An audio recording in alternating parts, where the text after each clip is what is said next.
अस्सलाम वालेकुम। बिस्मिल्लाहिर्रहमानिर्रहीम। आज लेक्चर नंबर 61 के अंदर हम अप्रोच और मेथड के दरमियान फ़र्क और फिर हम इंडक्टिव अप्रोच और डिडक्टिव अप्रोच में डिफरेंस सीखेंगे। तो आइए पहले चलते हैं कि what is the difference between approach and method. Approach is the set of general rules और general principles to make new product, जबकि जो मेथड है it is an organised, orderly, systematic and well planned product.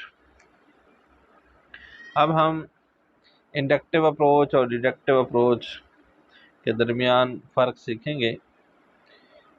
Inductive approach, जो बच्चे छोटे होते हैं वो इंडक्टिव अप्रोच इस्तेमाल करते हैं, और जब बच्चा बड़ा हो जाता है तो वो डिडक्टिव अप्रोच यानी साइंटिफिक अप्रोच इस्तेमाल करता है।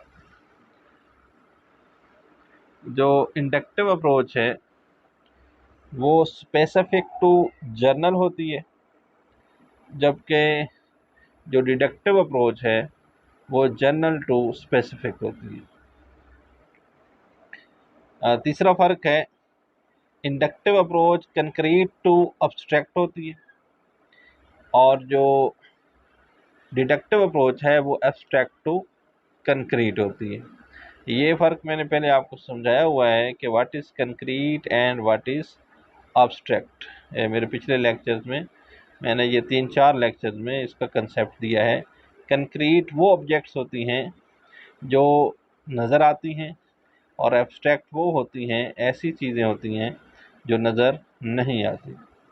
उसके बाद है चौथा डिफरेंस है नाउन टू अननाउन, यानी इंडक्टिव अप्रोच में पहले जो चीज़ें याद होती हैं या मालूम होती हैं और फिर उसके बाद हम उस जैसी बहुत सारी अननाउन चीज़ें सीखते हैं, जबकि जो डिडक्टिव अप्रोच है इसमें पहले अननाउन और फिर नाउन चीज़ों के बारे में सीखा जाता है। और जो इंडक्टिव अप्रोच है उसमें पहले फार्मूला सिखाया जाता है, फिर उसके बाद उसकी एग्जाम्पल दी जाती है, जबकि जो डिडक्टिव अप्रोच है उसमें पहले एग्जाम्पल यानी जनरलाइज होता है, फिर उसके बाद उसका एक फार्मूला हम डिडक्ट करते हैं एंड में। उम्मीद है आज के इंडक्टिव अप्रोच और डिडक्टिव अप्रोच और मेथड की वीडियो आपको समझ आई होगी। मज़ीद एजुकेशनल साइकोलॉजी की वीडियोस देखने के लिए हमारे चैनल को सब्सक्राइब कीजिए और अपने दोस्तों के साथ वीडियोस को शेयर कीजिए। अगले वीडियो में एक नए टॉपिक के साथ हाज़िर होंगे। अल्लाह हाफिज़।